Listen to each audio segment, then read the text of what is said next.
Hi, my name is Rashida, also known as Nurshida. Welcome to my YouTube channel. Today we're going to talk about everyone's favorite exam, the NCLEX. So, just to give you a little perspective, I studied for my NCLEX for 2 weeks, and I'm going to give you guys 7 tips on how to do that. This is what worked for me, so hopefully it works for you as well. So, tip number 1. Don't tell anyone you're testing. Especially don't tell anyone that you're only going to study for 2 weeks. A lot of people study for at least a month. Some programs that you go to, your professor will suggest longer than that. Some professors will tell you 4 to 5 weeks. A lot of my friends that already took it told me 4 weeks, but there were professors in my program that told us 1 to 2 months.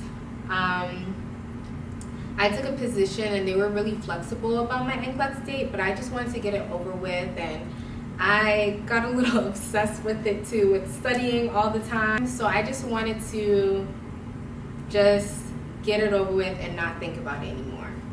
So again, don't tell anyone. The thing about telling other people, especially those that are taking it too, that just graduated with you, is that sometimes people can project their fears onto you. So they'll tell you, oh my gosh, you're taking it this date, that's way too soon. No, that's too soon for them. If you're preparing the way that you should and taking my advice, then it's not too soon for you. You got it. You can do it. If I did it, you can do it. But yeah, point blank period. Try your best not to tell anyone. Just focus on studying, and once you pass, you can tell everyone. It will lessen your stress if you just keep it to yourself and buckle down and study and just not have those outside voices influencing you while you're trying to focus on this exam. Tip number 2 is just that. Stay focused. Be present. Just think about, look at your screen time right now on your phone. All the time that you waste on Instagram, all the time that you waste on Google at 2 a.m., those little minutes add up. And the way that I combated that is that I actually scheduled time for me to be on social media and for me to be just fooling around on my phone. I would study for 2 hours straight, and then I would take 15 to 30 minutes to just do whatever I wanted to do. That actually takes me to tip number 3, which is to schedule breaks. So it's kind of a piggyback on tip number 2. Schedule some time to have fun. If you really stay focused, you'll be able to be as productive as possible if you just stay present, stay focused, and then you can schedule some time to just do something that you like doing. Go for a run, go out with some friends, have a couple of drinks, not too many drinks because you want to get back on schedule the next day. But, just schedule some time that you can do something that you like to do and stay within that schedule. If you say, you know what, I'm gonna hang out with my friends for 3 hours after I study for X amount of time, then once that 2 hours and 59 minutes hits, you should be on your way home. Just be very strict about your schedule for those 2 weeks, and then after that you can do whatever you want. You're gonna be a board certified nurse. Tip number 4 is to be kind to yourself. You did it. You did it. You did it. When you applied to nursing school, you envisioned yourself graduating, and you did that. So be kind to yourself. You're that girl, you're that guy that you wanted to be 2 years ago or 4 years ago, or some of us want to be nurses since we were little kids, so maybe this is a 20-year journey. Who knows? Just be kind to yourself and celebrate your accomplishment. You did it. You just have this one little test to take, and I know it's very stressful, and it's just one little test between you and being board certified. That's it. But you're a nurse. You're a nurse. You did it. So be kind to yourself, and definitely take the time to reflect on that and celebrate your accomplishment. Tip number 5, I would suggest doing over 1,000 questions. Of course, in that 2 weeks, whatever you can squeeze in is good. If you can squeeze in 2,000 questions, that's great. I personally did around 1,100 questions within my 2 weeks. So that was all I needed, and I finished either at 78 or 79 questions. I'm actually not sure, because me and God had a conversation before I walked into the exam, and we decided on 75 questions. So when question 76 came, I was taken aback. I felt like, you know that Kevin Hart meme when he's looking past the mic and he's looking like, what's going on? That's how I felt. I'm like, 76, 77? Wait. And then I don't remember what happened after that. I might have hit 78 or 79 questions, but I honestly kind of spaced out. I don't even remember how many questions I finished at, so it's so insignificant because I'm a nurse now, and don't dwell on that either. Just focus on each question during your exam, be present as well, and just focus on each one question at a time. And before you know it, it'll be over. Whether you finish at 75 questions or 200 and something questions, you still finish and you're still going to be a nurse. So don't dwell on that too much either. Tip number 6 would be to remediate. Don't just do questions and then never think about them again. What I did was I would do questions. I would do anywhere between 3 to 5 questions if I didn't have a lot of time, if I was just, if I woke up in the middle of the night being obsessive and decided, oh my gosh, let me just do 3 questions. Then I would do like 3 to 5 questions. But if I was really sitting down and studying, I would do anywhere between 25 to 75 questions, depending on what software I was using. Sometimes I would do more questions. I personally used UWorld and Kaplan. Kaplan was provided by my university. That's what we used during my time there.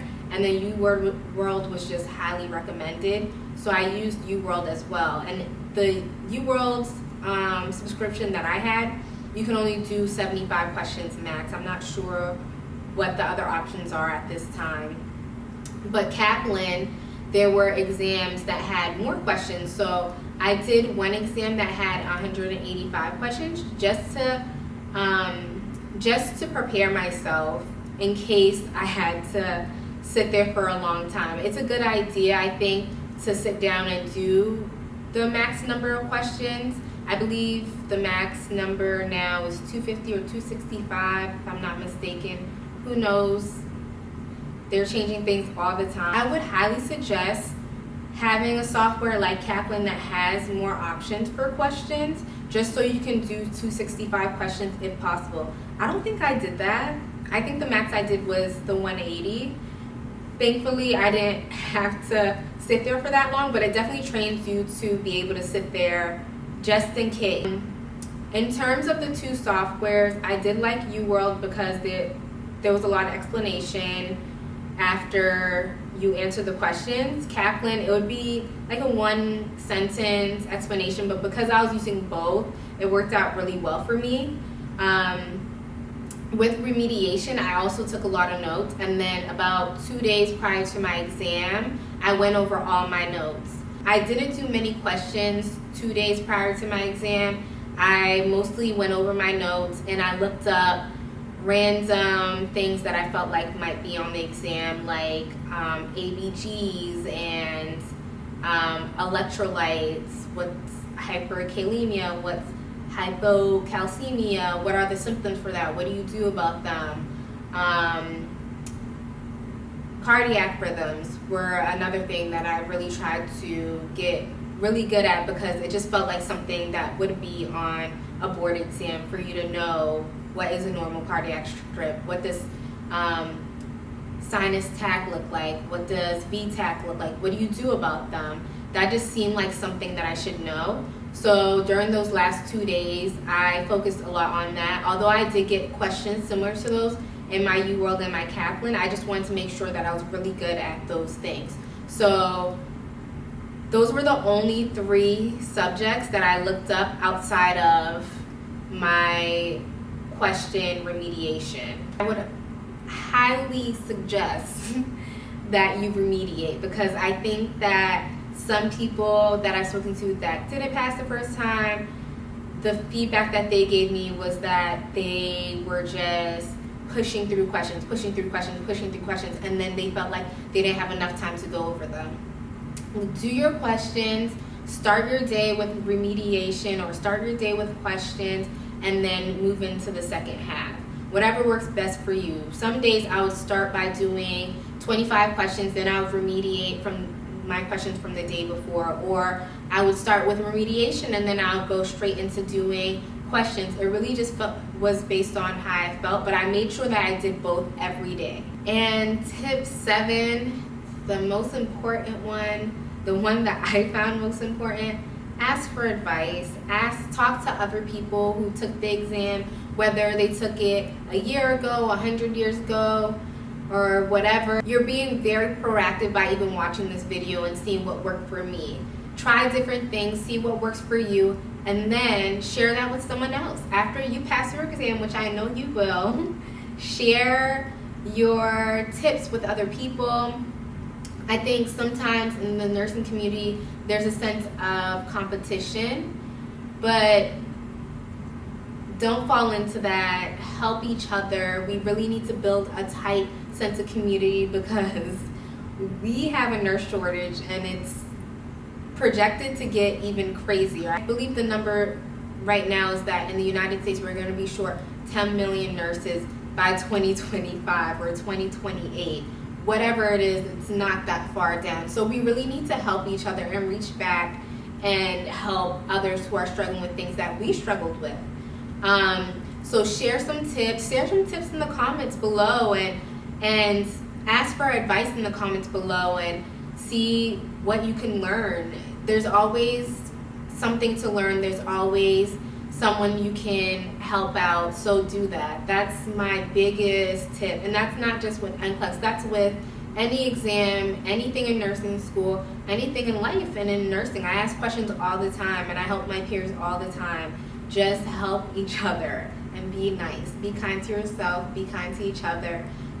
You're gonna get this. You're gonna pass this exam. Don't worry about it. You're gonna do great and you're gonna be a phenomenal nurse. So good luck on your NCLEX. I hope that my tips help someone out. Like I said, leave some comments below with some tips for others or any questions that you have about the exam, and let's help each other out. Let's build this sense of community. Thank you so much for stopping by again. Don't forget to like, subscribe, watch some of my other videos, and follow me on Instagram, nurse_Sheeta. Thank you.